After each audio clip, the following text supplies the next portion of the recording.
Ladies and gentlemen, welcome to the podcast, The Joyful Frugalista, and now here's your host, Serina Bird. Hello, Frugalistas, and welcome. Today, I have a very special guest. Of course, all of my guests are special, but I am super excited to be talking to Australia's first KonMarie trained organisational coach, and that is Sally Flower. Welcome, Sally. Thank you so much for having me. It's so lovely to be here. Well, thank you so much, because I am truly excited. And as we were saying before, I was really sorry to have missed you last February. I know you were a keynote speaker at a large clothes swap event in Melbourne, and I was hoping to get there, but I couldn't quite make it. Yeah, it was such a great event. I was actually so surprised how excited people were to swap and share their clothes, because so often we have had this previous thought that sharing clothes and swapping and buying secondhand was a bit daggy, but now it's become such a cool thing, and that clothes swap was awesome. I loved it. Well, I'm very sorry to have missed it.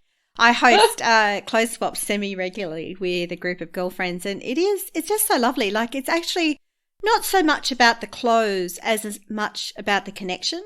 It's just such a buzz when something that you've had that you really like but just hasn't been right for you, that you give it to someone else and they just emerge from your bathroom or the dressing room and they're just totally transformed.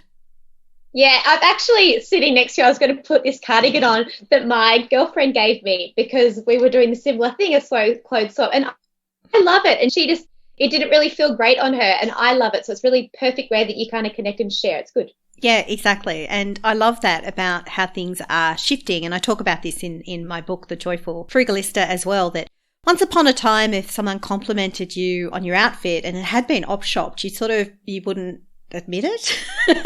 Yeah. But now it's almost a badge of honour. Definitely. I think if you can find something, if you've thrifted something and you love it, it's definitely a badge of honour. I think there's a few hashtags that are going crazy on social media, like thrift finds and so forth. So yeah, definitely. Wear it with honour. I'm going to have to check out thrift finds for sure. So let's go back to how you got into being a KonMarie expert. Was this always your career? And I know the answer was no, it wasn't. So what were you doing before you started on this adventure? It's kind of a crazy story, really. I moved to New York City because I wanted to grow my career in finance. I had always wanted to work in capital markets, and we don't have a massive capital markets program here in Australia, especially Melbourne. A lot of it's in Sydney. I left my 5-year banking career in Australia, like straight out of university. I went into finance, and I moved over to the States with the intention of working in capital markets. And I did get a job, and I was in New York City and working on Wall Street, and it was, like all New York City jobs, kind of stressful but great at the same time. Oh, well, it sounds super glamorous. For me sitting here in Canberra, it sounds very glamorous. I guess it's not as glamorous probably as it sounds. Yeah, I mean, finance in New York City is wonderful and exhilarating, but it's a whole completely different world, from far removed from my head office at ANZ in Australia. And while I was there, New York City is this kind of place that really pushes you and it encourages you to do more all the time.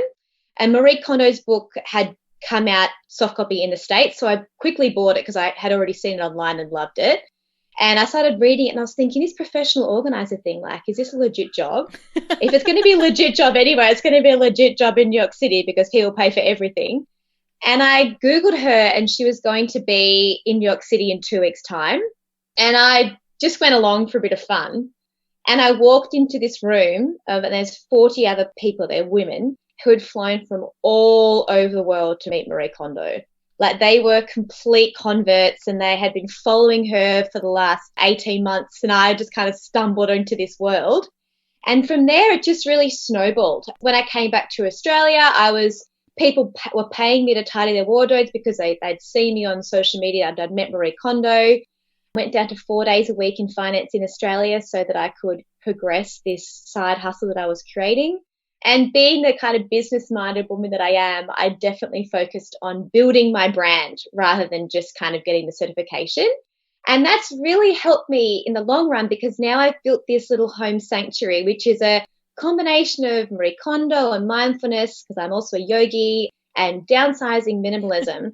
And it's really become this little creature that I'm really proud of. Wow, well, it sounds like you do have a lot to be proud of there, and quite a zen and interesting life. It is. I do miss finance, though. I think that's why I really am excited to talk to your audience today, because finance is such a big part of my life still. And I love this connection between what we buy has a real connection to us, because we've spent so much time and energy building our careers and building our ability to have a skill that earns money. And then you want to making sure that you're using it wisely and using it in the best way that you can, that also gives you joy back. Yeah, that sounds very joyful. So let's talk then about how your financial career has shaped what you do. Do you still invest yourself? How has your corporate career in finance shaped your own personal interest in money, savings and investing? I love investing. I am a massive indexing Vanguard freak. Anytime I get to save a little bit of money, I will put that into indexing, because very much a long-term investor, which is me. And I think the finance has definitely shaped the way I see money as a tool. It's a way, I don't really see it as just a way to live my life. I definitely find money is a tool that I can build up, and if I use it wisely, it can give me back real positive things. So I found that just being surrounded by people who are savvy about money, I don't see it as I don't throw it away so easily. I'm very much a bit more protective of it, but not in so much of like a tight ass kind of scenario, but more in just a way that I want to make sure that I spend it wisely and I spend it on things that give me joy. And I think this is where the KonMarie and Home Sanctuary and money all kind of intertwine, because it's about spending your money on things that really speak to you and make you feel good about happy of your own unique individual, and less about just spending money on stuff because it's in front of you. Making these conscious consumption and conscious and mindful decisions about how we spend our well-earned money is something that I really push onto my clients, because I spend weekends with clients and days of the week just throwing away stuff that they haven't really thought about. And all of that is cash, which is really sad. Yeah, all of that is cash, and it is sad. And I see it as well, people that seem to be really living the high life but don't have a lot to show for it. And yes. Yeah, and there does seem to be quite a correlation, as I'm sure you'd be aware, with people in the FIRE, financial independence, retire early movement, and those who embrace minimalist living. Is that a coincidence? I don't think it's a coincidence at all. I have a friend who's a much better investor than me. He's worked in capital markets for probably 10 more years than me. And he is so big in this FIRE movement, and he wants to do the luxury FIRE. So he's like saving a lot so he can still, fat FIRE, that's it. So he says he still wants to be able to fly first class for his holidays. I'm like, okay, mate.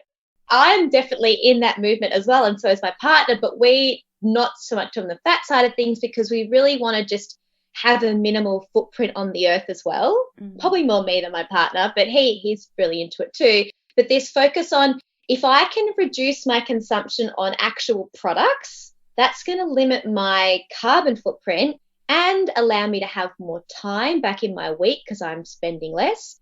And it's going to allow me to have that money that I do spend on activities and items that are less carbon intensive, but also bring me a lot of joy. And so this way of making conscious decisions definitely leads into saving money. And if that's a motivator for you, I've had clients who have me come in as a motivator to save money because they don't want to go out and just buy all these organizing products. They want to have me come in and kind of teach them how to use what they have. And if that's a motivator, that's a great way to kind of limit the amount of things that you buy. But there is the connection between the FIRE movement and minimalism is really strong. Yeah, there's so many insights there. And I guess marketers spend a lot of money trying to teach us that buying that whatever thing equals happiness and equals joy. Yeah, I'm doing my master's in environmental science at the moment, and I did a subject last year with a professor who specializes in the growth economy and consumption. And we actually are exposed to about 3,000 plus advertising messages daily. 3,000 plus. I've just had to reiterate that because it just seemed out of my comprehension. 3,000 plus. And the plus comes from the new social media movement we have with this subliminal messaging all the time. And if you have children, this is really important to think about, because as kids, you don't have the ability to differentiate between what's being sold to you and what is true and correct. And so when you go into the supermarket and they're advertising the flashy, shiny lollies and things that they can buy, the kids don't really understand why I wouldn't have that, because they don't have that messaging. So there is a lot of legislation trying to work around children's advertising. We're getting 3,000 messages daily, and a lot of them are based around detriment. So the advertising is selling us a need. They're telling us that you are going to feel better if you have a faster car, that if you buy this organic cotton top, you're going to be a better person. You're going to sleep better if you have one of those weighted blankets. And even if you're not a bad sleeper, you instantly, they're messaging and telling you that what you have now isn't good enough. So if we're always being told not good enough, and these items to consume are then telling us that we're going to feel better, it's natural that we're going to start taking more than we need. And what we find in an affluent community like Australia, that we have a lot of money per capita per person, we're now on this affluent treadmill, which essentially means the only way for us to get happier is to feel better than our neighbour. So once upon a time, you used to just be keeping up with the Joneses. And that's changed historically from the 50s as the females in the household started to move into the working class, and then the comparison then became within your working structure. So you tend to compare less exactly the people in your street and more with the people and your peers at work. But what you find is it's a very well-known fact that you only get happier in your comparison to your peers. So once all your basic living standards are met, the only way for you to feel a bit happier is to be doing better than the person next to you.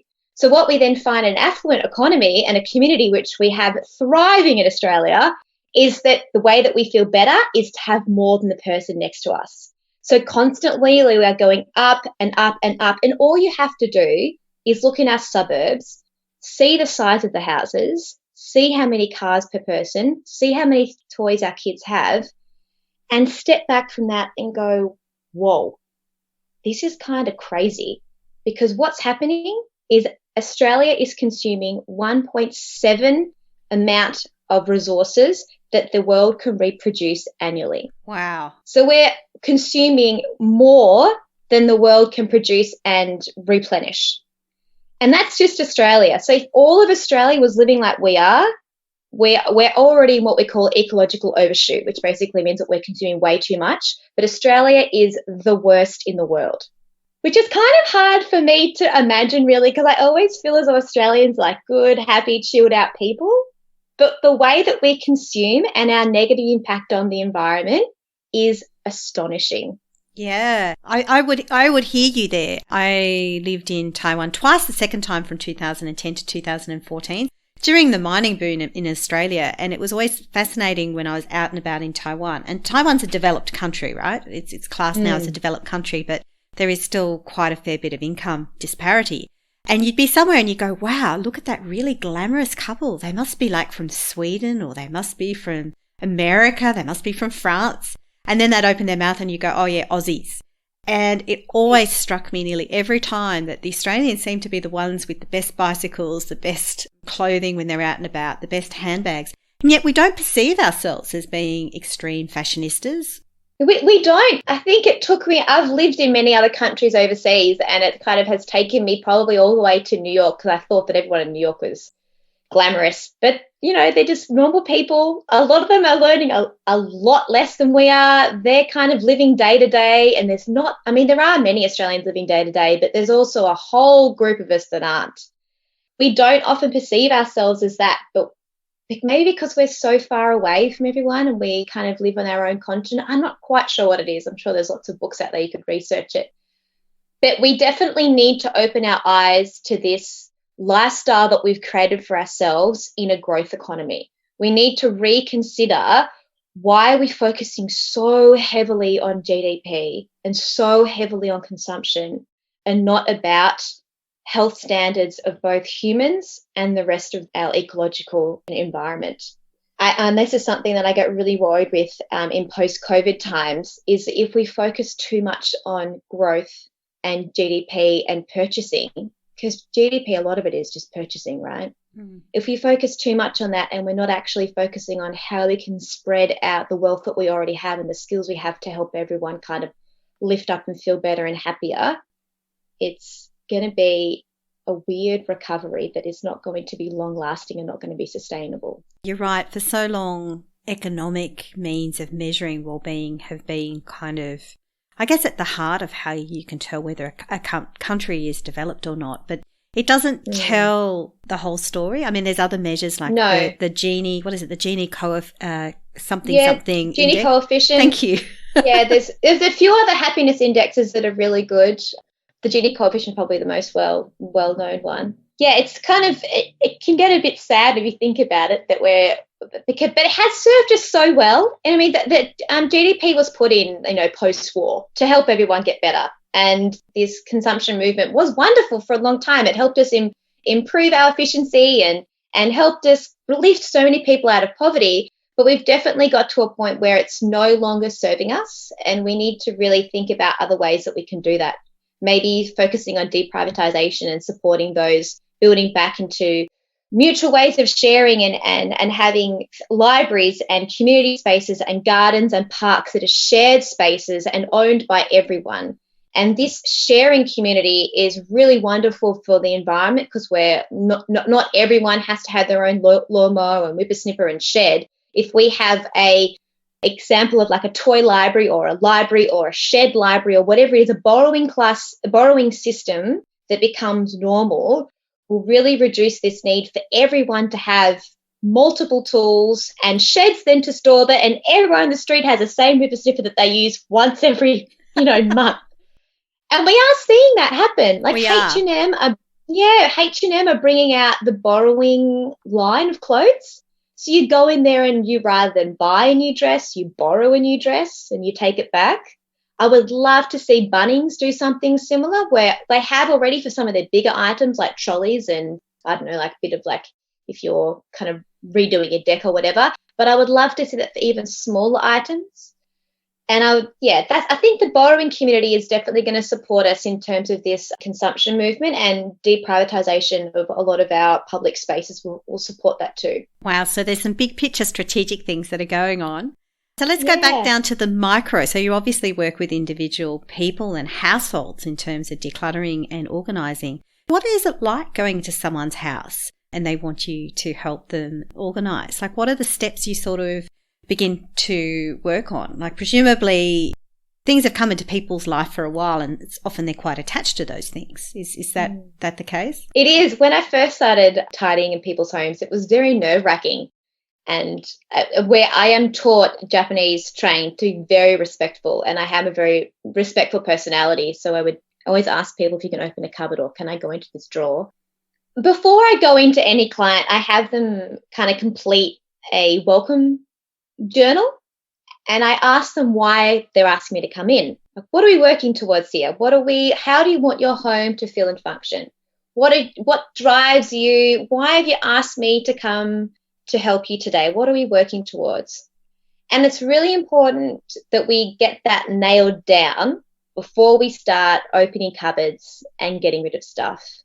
Because if you don't know where you're going, it's really hard to get a clear direction, obviously. Like, you don't just hardly ever go online and like, I'm going to book a holiday without some kind of thought about what you need. Do I want a beach holiday? Do I want a city holiday? Do I want to visit my family? Whatever it is, you don't just go booking a flight for the sake of it. You actually think about, what do I need? And the same thing happens when we're looking at organising a space. And that's when I ask my clients to come when I meet them. Do they want to make more space for their kids to play? Do they want to be able to relax more easily? Are they downsizing because they're moving home? Are they arguing with their partners and they need to kind of sort that out? Are they finding they can't sleep at night? Do they want to be able to cook more? Whatever it is, we kind of tease that out of them, and then we create a little mantra, and then we work towards that. And in the KonMarie Method, we take everything out of our cupboards and drawers, and we work in categories, because categories helped our brains to make decisions a bit better. It's a lot easier to make decisions around a like-minded object. And then I support them to make the decisions about putting away. And that question you said earlier about people are very attached to their items, that's probably the hardest part, is working through with people around those attachments and why they're attached to it. And sometimes it's me coaching them and saying to them, it's totally okay to be attached to that. Own it. Like, if you love that dress that you don't fit into, but you love looking at it and you love the soft fabric, keep it.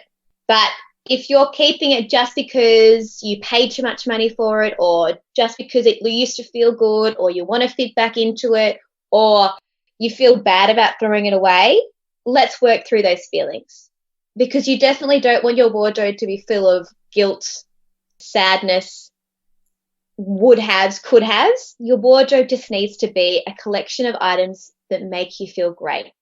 It's like your curated way of dressing yourself up to be the best version of yourself.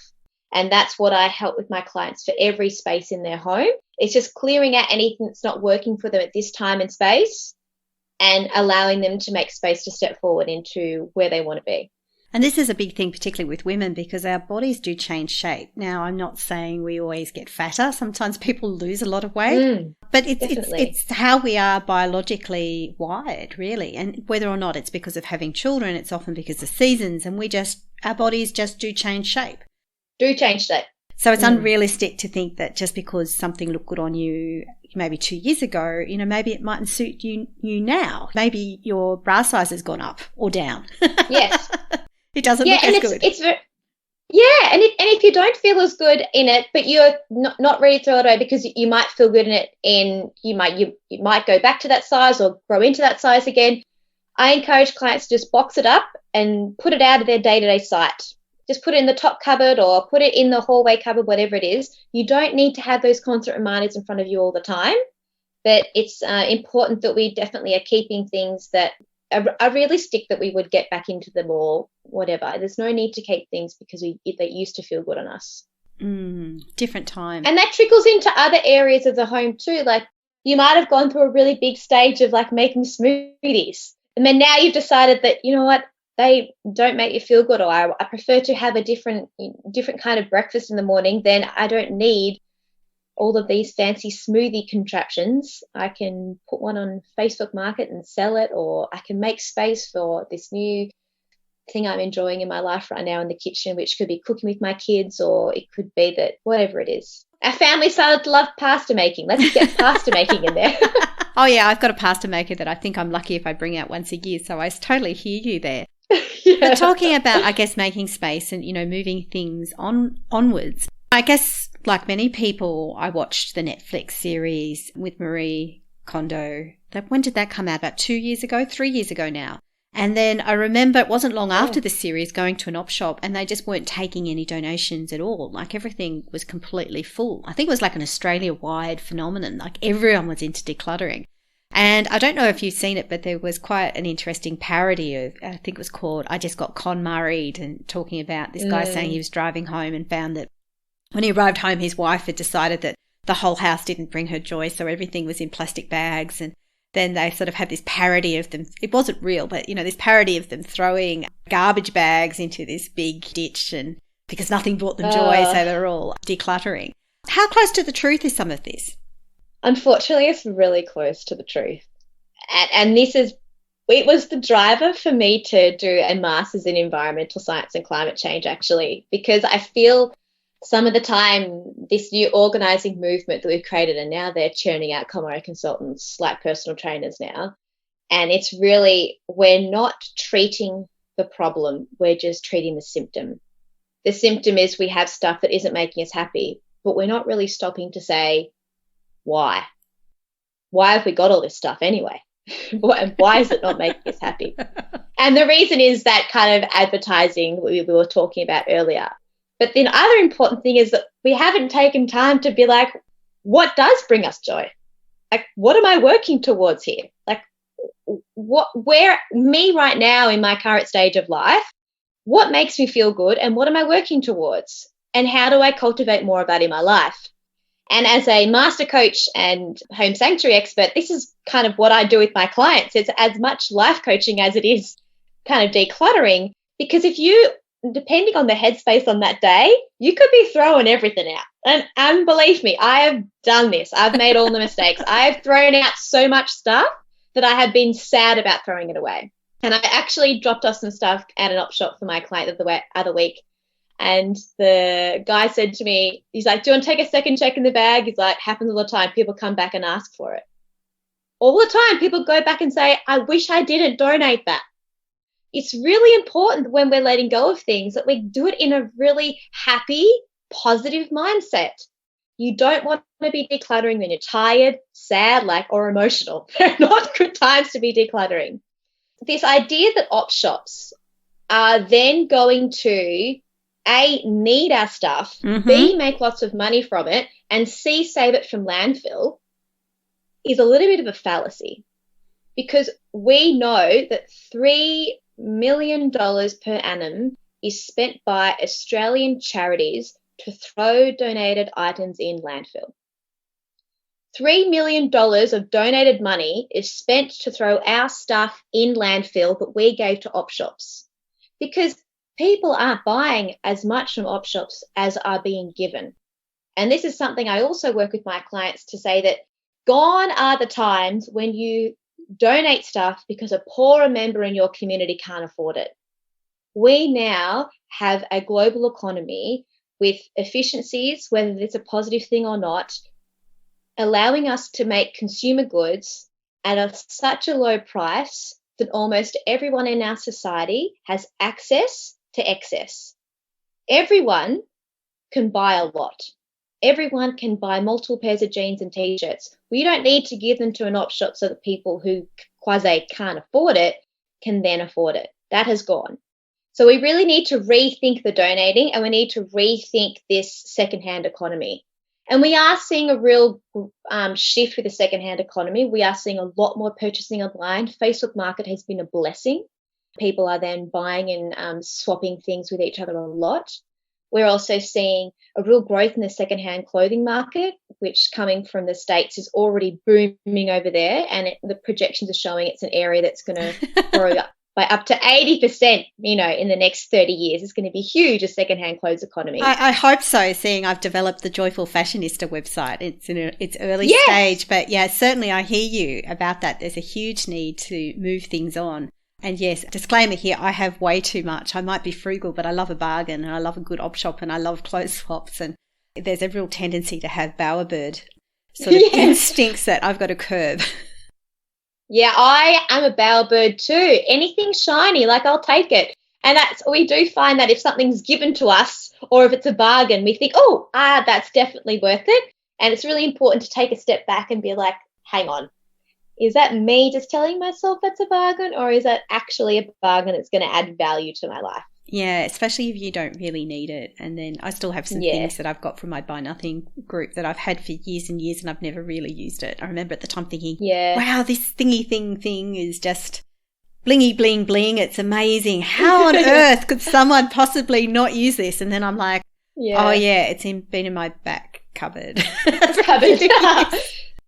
And that happens a lot. I mean, this is, really, really common. So that I wouldn't be worried about that. That's a definite part of our society and us as humans as well, being little bowerbirds. Exactly. So one final question for you, which is, do you have a Frugalista tip? Oh, yes, I did have a Frugalista tip. I was thinking about this on my walk this morning. My Frugalista tip is to have a realistic conversation with your friends and family about gift giving. Oh, gift giving. Yeah, I hear you. Because gift giving, especially for children and for even us as grown adults, sometimes feels like something that we have to do rather than something that we want to do. So having a real realistic conversation with, hey guys, maybe this Christmas, let's just give each other one gift each that we know that we want, or let's not give gifts and pool our money together and go to a nice restaurant or take the kids to Movie World or whatever it is. And don't do it in a way that's pushing people away and saying what they've given you in the past was terrible. Make it in a way that I'm trying to reduce my carbon footprint. I'm trying to move towards minimalism. I'm trying to be more savvy with my money post-COVID.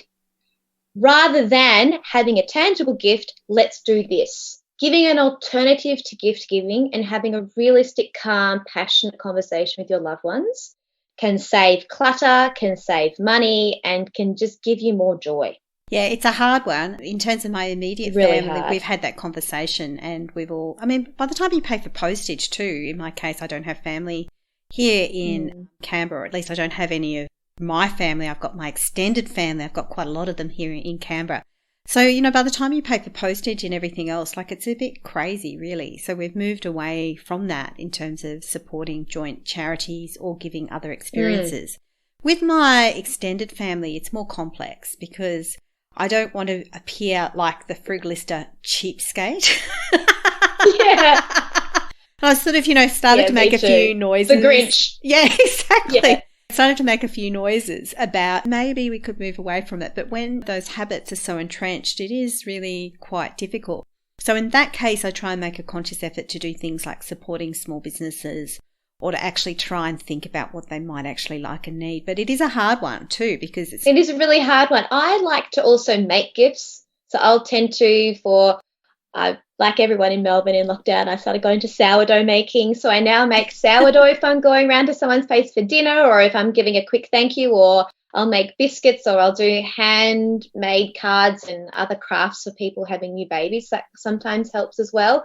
And then also like having a chat with them about like what they need is also nice. But you're right, it's ingrained into our culture and it's just kind of gotten crazy. It used to be like a nice little box of chocolates. Oh, yeah. So Easter used to be an Easter egg, and now and Easter's turned into Christmas. You've got to have buy the kid the bunny rabbit and then buy them the soft bunny rabbit and then give them $10 for their piggy bank. I'm like, what's going on here? No, my kids don't get that much. A lot of sugar, a lot of chocolate, but not that much. I declutter a lot after Easter with clients' kids as much as I do after Christmas. So again, affluent treadmill. Let's kind of put the brakes on it. Turn it off. Yeah, very good advice. So now how can people reach you? I know you are active on Instagram and you have a website. Yes, I am. You can search Sally Flower. It's probably the easiest way to find me on Instagram. I'm under Home Sanct for Home Sanctuary. I also have our website, which is homesanctuary.com.au, and on there you can sign up to our newsletter, and I'm writing out blogs all the time about consumerism, minimalism, and KonMarie Method and tips to downsizing, so make sure you sign up to the newsletter at homesanctuary.com.au. And you can find me on LinkedIn as well under Sally Flower. I'm always around. She is very prolific in terms of what she writes, and there's some great advice. So I highly recommend it. And so she understands how money works, not just because she's into minimalism, but also too because she's worked in finance. So highly recommended. And make sure too, if you have enjoyed this podcast as much as I have making it, make sure that you subscribe, like, comment, tell your best friend, tell everyone. In fact, that would be fabulous. And also there's a Facebook group where you can connect with other like-minded frugalistas as well. Thank you so much. You've been listening to The Joyful Frugalista with Serina Bird. She actually likes everybody. And of course, sound has been by Neil Hadley. We could watch the boats float by. You could talk, and I would listen. I would understand your mind. Oh, I long to be with you, walking toward the sea, and the times when I'm lonely, you could be the one to comfort me every day. Our separate paths have crossed. Every night I lay my head down, I know I'll never feel so lost.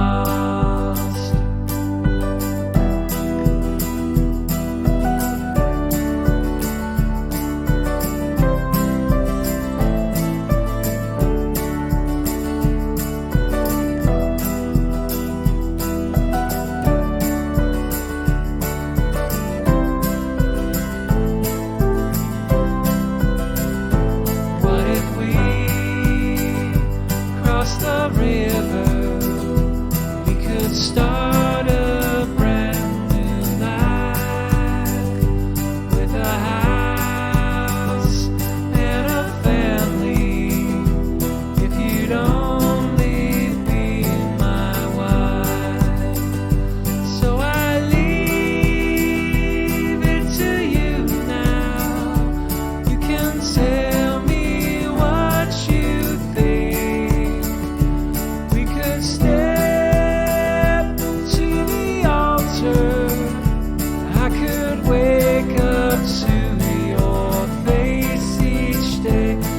my pride.